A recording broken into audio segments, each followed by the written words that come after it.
A lonely stretch of highway outside Darwin, midnight. A single ute skids to a halt, its headlights catching a figure drenched in blood, waving desperately. When Detective Mara Quinn stops, the figure vanishes into the red dust. Moments later, the radio crackles. Multiple bodies discovered at an abandoned roadhouse. No survivors. Mara realizes the call came before she even found the scene. Someone is tracking her every move, rewriting the timeline, and every second she hesitates brings another murder. Red dust and ghost signals. The night air shimmered with heat, even though the clock on Detective Mara Quinn's dash read 12:07 a.m. The top end never cooled, not really. The humidity clung like a second skin, and the scent of eucalyptus mixed with warm asphalt in a way that always made Mara think of old campfires and unsolved cases. Her headlights carved a narrow tunnel through the darkness of the Stewart Highway. Out here, the stars were so sharp they felt almost touchable, but they gave no comfort. She eased her battered Hilux a little slower, eyes narrowing on the smudge of red dust swirling across the bitumen. Moments earlier, a figure had stood there, blood-soaked, frantic, then simply vanished. Mara flicked the radio. "Dispatch. This is Quinn. Anyone else running Highway 1 near New Nama? I've got a possible injured civilian." Static crackled back, followed by the dispatcher's voice, calm but tight. "Quinn, we were about to call you. We've just had a triple homicide report at an abandoned roadhouse off the old Palmerston turnoff. Caller hung up before we could trace. Units en route from the city, but you're closest." Her knuckles tightened on the steering wheel. "Any details on victims or suspect?" "Negative. Just the words 'no survivors.' Then deadline." Mara glanced in the rearview mirror. The red dust was settling, leaving only empty highway. Whoever, or whatever she'd seen was gone. She swung the Hilux around in a fast U-turn, tires spitting gravel. The Palmerston turnoff lay 5 kilometers back. As the engine growled, a distant rumble of thunder rolled across the plains. The build-up season was coming early. The roadhouse crouched in the scrub like a forgotten relic. Faded signage for meat pies and cold drinks flaked under the moonlight. One petrol pump leaned at a drunk angle, hose dangling like a noose. Mara killed her headlights and coasted in, torch in one hand, service pistol in the other. Silence. Even the cicadas had gone mute. She moved methodically, boots crunching on broken glass. The front door of the roadhouse hung open, a faint metallic tang wafting out. Blood. She knew that smell far too well. Inside, the scene was a nightmare. 3 bodies, 2 men, 1 woman, lay sprawled across the checkered linoleum. No struggle marks. Each throat slit clean, surgical. A 4th chair stood empty, a neat circle of dust where a body might have been. A cup of coffee still steamed faintly, as though someone had been here minutes ago. Her radio crackled again, this time with a distorted voice. Not the dispatcher. "Mara, you're late." She froze. "Identify yourself." Static hissed. "Shouldn't." Alone. Then silence. Mara's pulse hammered. Only a handful of people knew her personal call sign. Whoever this was, they were inside the police network. Or worse, inside her own past. She crouched by the nearest victim, a man in his 50s with a sunburnt neck and calloused hands. Trucky, maybe. His wallet lay open beside him, ID card removed. The same with the others. Whoever did this wasn't after money. They wanted an identity. A soft scrape echoed behind her. Mara spun, pistol raised. A young woman, early 20s, dark hair matted with blood, stood in the doorway. Alive, barely. Her eyes were wild. "Help! They'll come back," she rasped. "Police," Mara said, voice steady. "You're safe now." The woman shook her head violently. "No one's safe. He said you'd try to save me. He said you'd fail." Before Mara could reach her, the woman collapsed. Mara knelt, though checking for a pulse. Weak but there. She pressed her comms. "Dispatch. I need an ambulance at the old Palmerston Roadhouse. 1 survivor, critical condition." The radio spat only static. She tried again. Nothing. The young woman's eyes flicked open. "He watches the timeline," she whispered, then lost consciousness. Mara swallowed hard. Timeline? Outside, a low hum built in the distance, like a swarm of bees. Headlights flared on the horizon, fast, too fast for the uneven track. Mara dragged the woman behind the counter, heart hammering. A black SUV roared into the lot, tires spitting stones. No markings. Windows tinted. The driver's door opened, but no one stepped out. Instead, a small drone lifted from the roof of the vehicle, its rotors slicing the air with an eerie whine. A red camera light blinked, sweeping the roadhouse. Mara ducked. She'd seen military surveillance gear before, but never anything quite like this. The drone hovered, then projected a faint holographic shimmer against the wall, her own face captured from moments ago. A voice emanated from the drone, calm and cold.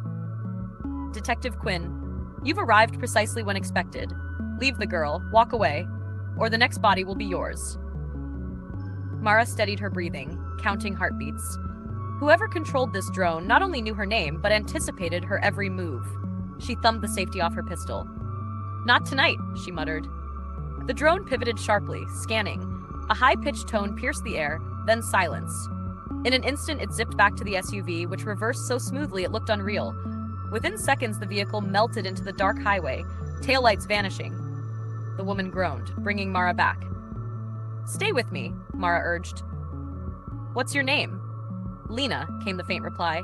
He knows when you were born. Knows when you die." Mara felt a chill deeper than the night air.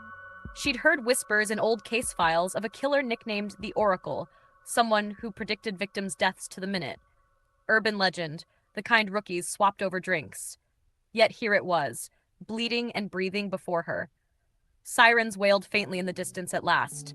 Backup finally on the way. Mara exhaled, but the knot in her chest tightened.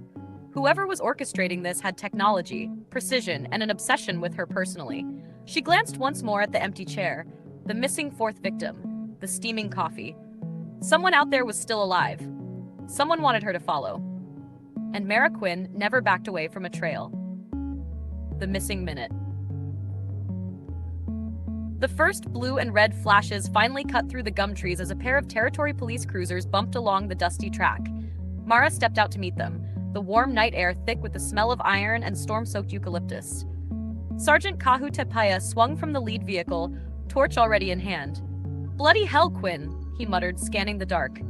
"You beat us to it again." "Wouldn't have if the comms weren't down," Mara replied. "Triple homicide inside. One survivor, critical, and we've got more than just a killer to worry about." Kahu's eyebrows pinched. "Meaning?" "Meaning someone hijacked our radio frequency and knew exactly where I'd be." He gave a low whistle. "That's above my pay grade." The Ambos hustled past, carrying a stretcher toward the roadhouse. Mara followed Kahu inside, the generator-powered lights throwing harsh shadows across the blood-stained floor. "Scene's clean," Kahu said after a slow sweep. "Too clean." Mara crouched beside the empty chair again. The coffee cup no longer steamed, but the surface was still faintly warm. Whoever sat there had left less than 20 minutes ago. Kahu noticed her frown. "You think the killer stayed to watch? Or is still watching?" She said, eyes flicking to the dark windows. Outside, a low rumble of thunder rolled closer, the build-up storm finally breaking. Mara stepped into the humid night, letting the warm drizzle slick her hair. A subtle, high-pitched hum returned, different from cicadas, more mechanical. She scanned the tree line with her torch. Nothing. Her mobile buzzed. "Unknown number." She answered. "Mara Quinn," a voice said, low and clear. "You lost a minute." "Who is this?"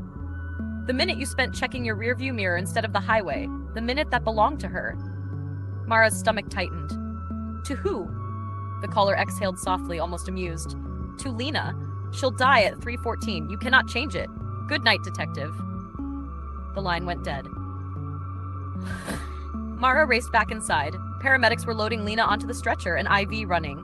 "Vitals dropping," one called. "What time is it?" Mara barked. 2:46, Kahu said, glancing at his watch. 28 minutes. She grabbed the lead Ambo's arm. "Where are you taking her?" "Royal Darwin Hospital. It's the closest, if we push the sirens." "Then go, I'll follow." The ambulance lights flicked on and the vehicle roared down the track. Kahu eyed Mara. "You're believing that phone nut?" "I don't have the luxury not to," she said, climbing into her Hilux. The storm unleashed as she hit the highway, sheets of warm rain hammering the windshield. The ambulance lights blurred in the distance like a phantom. Her phone pinged again. This time a text, 0314, southbound lane, 8 kilometers marker. Her pulse spiked. She gunned the accelerator, tires hissing on the wet road. The ambulance slowed ahead, hazard lights flashing. Mara swore, braking hard. She leapt out into the rain. The Ambos were outside the vehicle, confused. "Flat tire," one shouted over the storm, came out of nowhere. Steel spike, maybe. Another glance at her watch. 3:05. Mara's eyes swept the roadside. Nothing but red dirt and ghostly trees. "We can change it," the driver said. "But..." "Forget it," Mara cut him off. "Load her into my ute." They hesitated only a second before transferring the unconscious Lena into the Hilux's back seat. Mara slammed the door, engine revving. The hospital's lights finally glimmered through the downpour. She skidded under the emergency bay awning, leapt out, and yanked the door open for the waiting staff. Lena's eyes flickered open just once, meeting Mara's.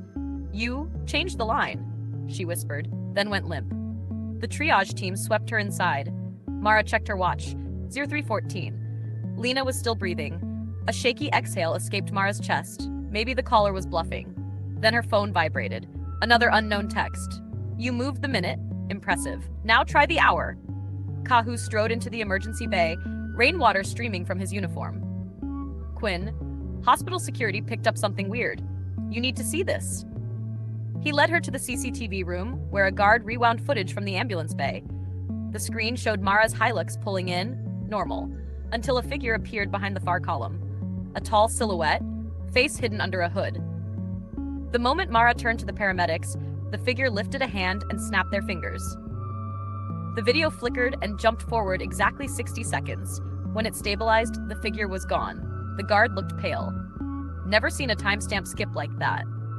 Mara felt a cold knot settle in her gut. Someone wasn't just watching the timeline, they were editing it. Back in the corridor, her phone buzzed yet again. This time, an audio file. She pressed play. Static, then a familiar voice. Her own. "We can't save everyone, Kahu. We were never meant to." Kahu, standing beside her, heard it too and swore. "That's you." "It's not," Mara said, though the chill crawling up her spine betrayed her. The message ended with a single coordinate set. Kahu checked the map. "That's an abandoned relay station out near Howard Springs. 40 minutes if we push it." Mara stared at the dark, rain-smeared window.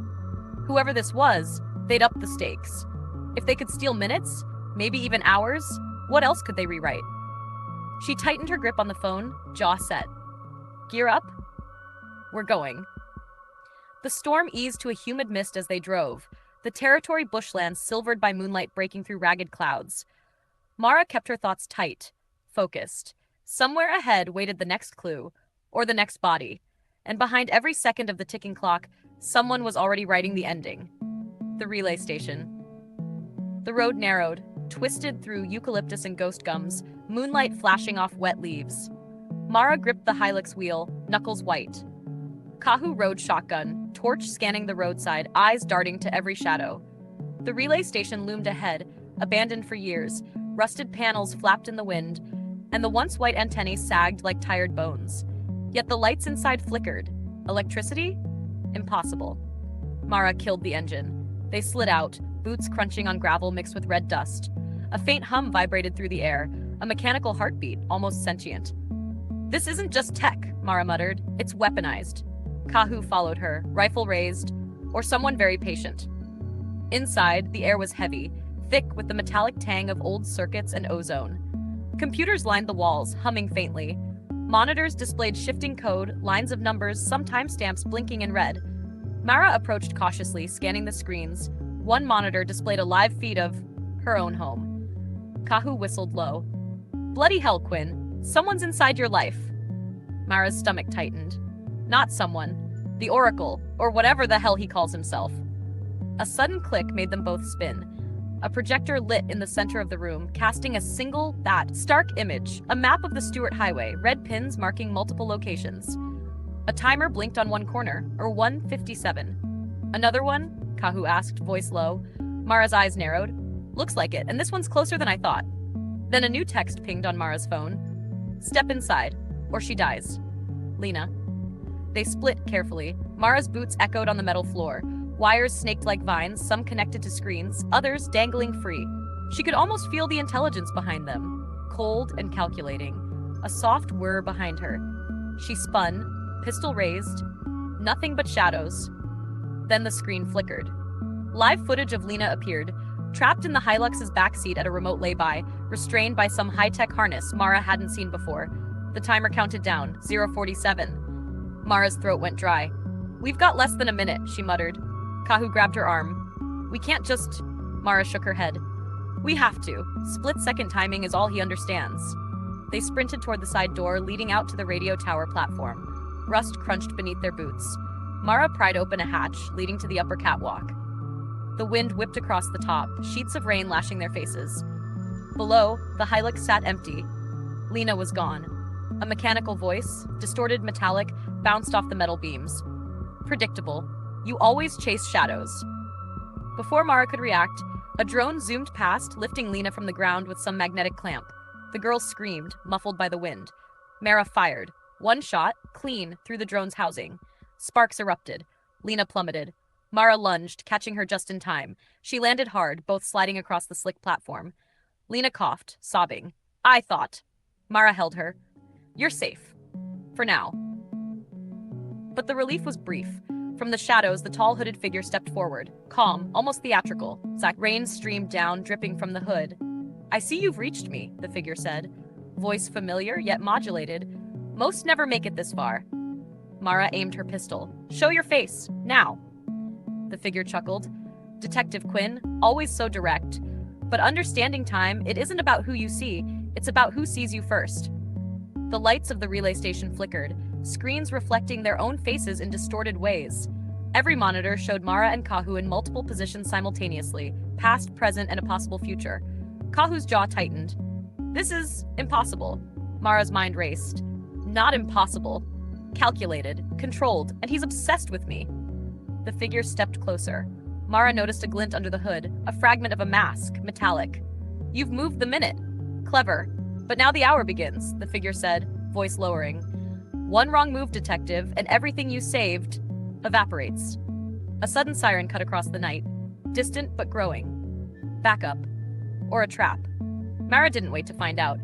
She grabbed Lena, pulled Kahu, and sprinted toward a service ladder. Above them, lightning split the sky, illuminating the tower and the figure standing motionless, almost triumphant, as if daring them to leave. On the way down, Mara's mind calculated every possibility. Every second, every choice, every path. This wasn't random. The Oracle, or whoever was predicting, manipulating, forcing them to follow a script written in red dust and blood. They hit the ground, soaked to the bone, and sprinted through the undergrowth toward the dirt road. Mara's phone buzzed again. You saved her. But can you save everyone? Tick-tock, detective. Tick-tock. She swallowed, gripping Lena's hand. We'll find him, and we'll end this. Kahu gave a shaky laugh. Mate, this is only getting started. Mara didn't answer. She only stared into the dark, the relay station looming like a predator behind them. Somewhere in the top end, a killer was counting seconds. And she knew. Every second counted. The predator's game. By dawn, the storm had turned the red dust into sticky, clinging mud. The roads were slick, making Mara's Hilux a struggle to control as they drove north toward Darwin. Lena slept fitfully in the back, face pale but alive. Kahu glanced at Mara, worry etched in every line of his face. Quinn, what the hell are we dealing with? He asked quietly, voice barely above the engine's rumble. Mara didn't answer immediately. She was thinking, tracing the patterns of the Oracle's movements in her head. Every kill had been precise. Every step anticipated. Every second accounted for. Someone obsessed, she said finally.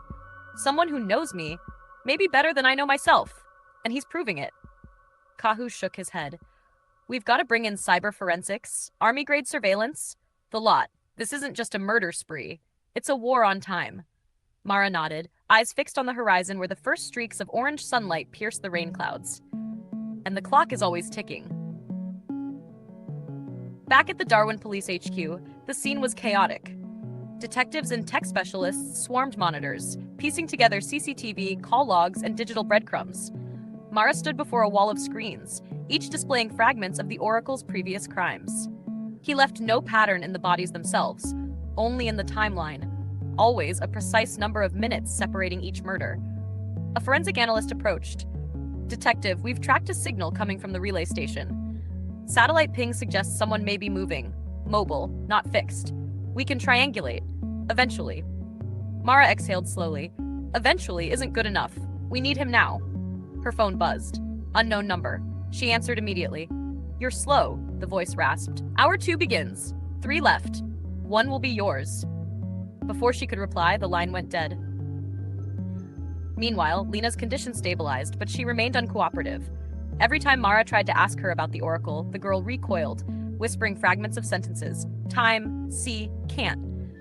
Mara realized that Lena had witnessed something or someone that the oracle wanted to keep secret, and that knowledge made her a target. Hours later, the team traced the drone signals from the relay station, but they kept hopping frequencies. Whoever was controlling them wasn't just skilled, they were a step ahead of every tech they had. Someone's feeding him information faster than we can track, Kahu muttered. Mara's eyes narrowed. Or he's predicting what we'll do before we even do it. The first trap of the day arrived with the morning news feed. A package appeared at HQ, no sender, just a small black box with a single button. Mara opened it carefully. Inside was a smartphone playing a video. Lena's voice, pre-recorded. Detective Quinn, if you don't stop, the next victim will be me. The camera panned slowly to a window in a house Mara recognized. The address? Her own childhood home in Alice Springs. Mara felt her chest tighten. Someone had infiltrated her past, her family, her memories, and was willing to kill to prove it. Kahu put a hand on her shoulder. You can't do everything yourself. I know, Mara said, jaw set. But I'm not letting him touch her. Not her, not anyone else. By afternoon, the oracle's pattern became clearer. Every victim had been chosen for a reason. Their connections to Mara, their schedules, their last known whereabouts. He was building a puzzle, and she was in the center.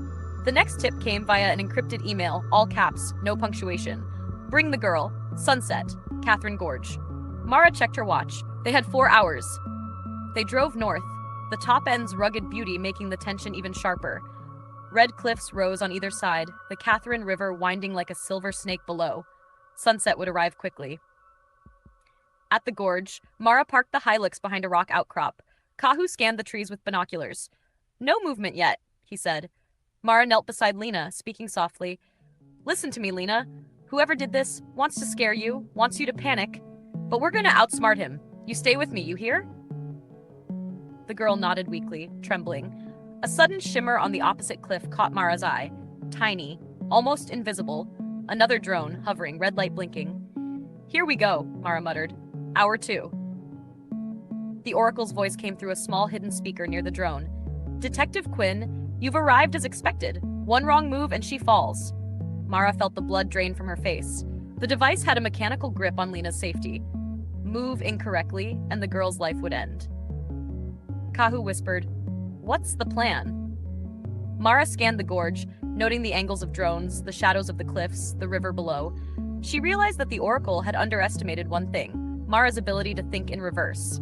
If I fake the distraction, she said, we might draw him out, force him to reveal his position. But it has to be perfect. Minutes passed.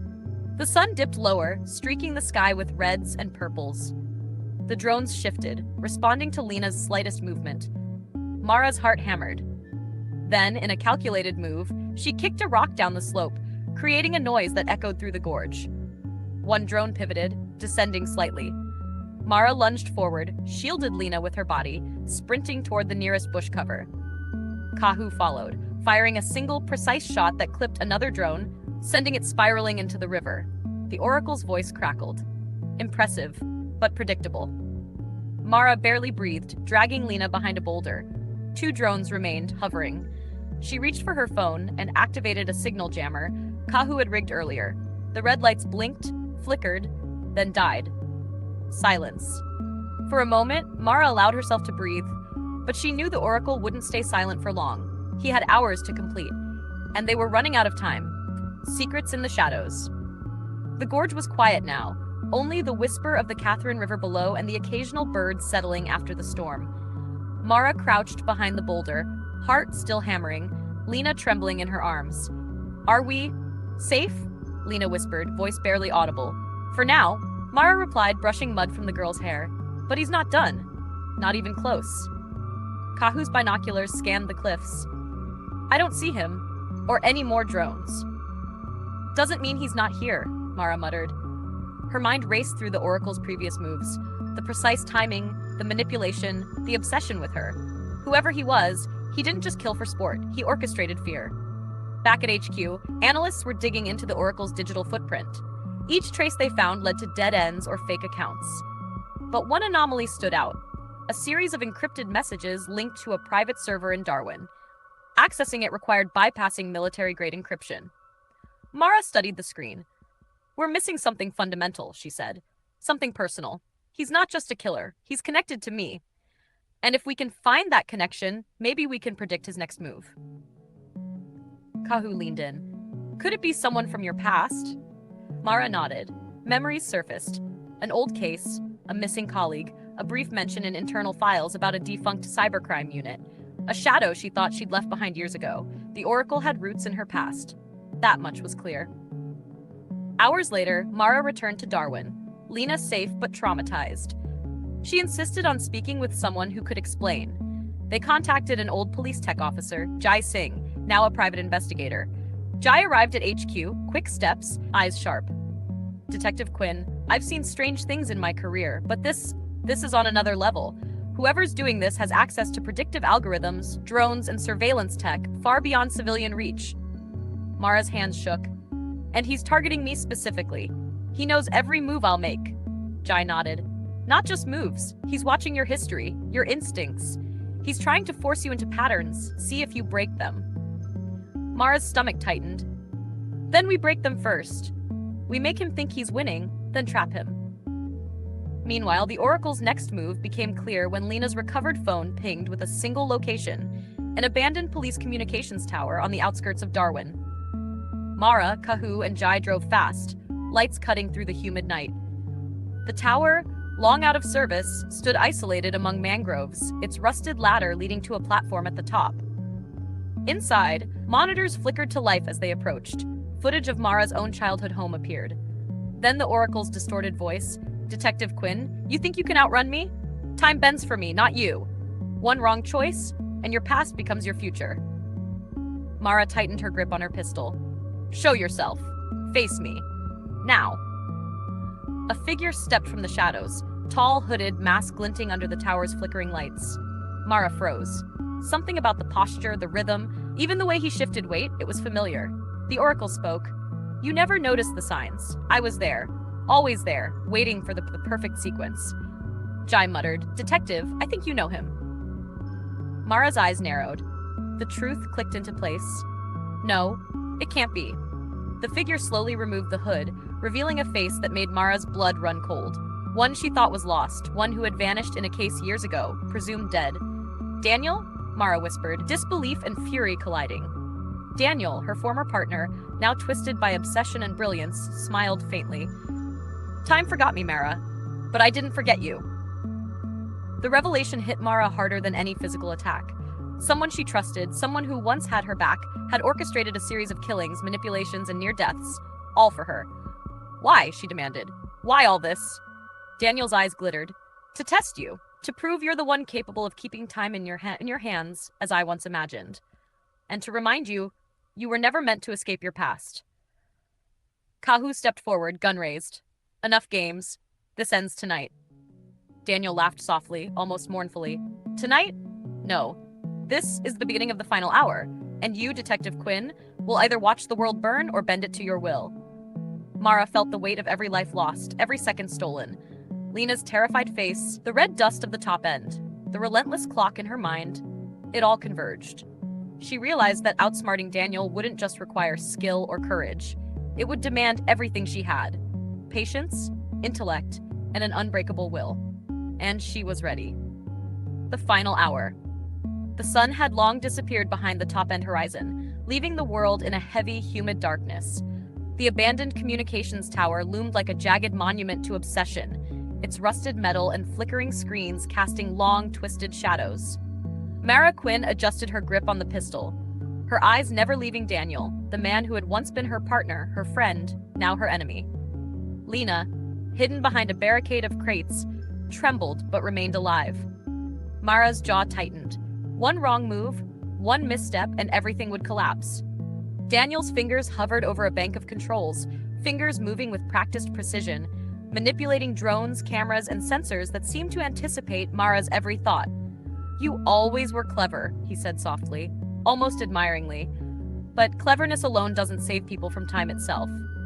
Mara swallowed, forcing her panic down. She had seconds to act. She had studied his patterns, his obsession with predictability, his need for control. The Oracle always expected her to react linearly, but this time she would break the pattern. "Daniel," she said, keeping her voice calm, deliberate, "you're obsessed with control, but control isn't power. Fear is. And fear is something you can't predict." Daniel tilted his head, intrigued. "Ah, the ever-defiant Detective Quinn. I wonder, will you bend or break first?" Mara nodded subtly to Kahu and Jai. They split left and right, creating distractions. Mara advanced directly, her steps silent but deliberate.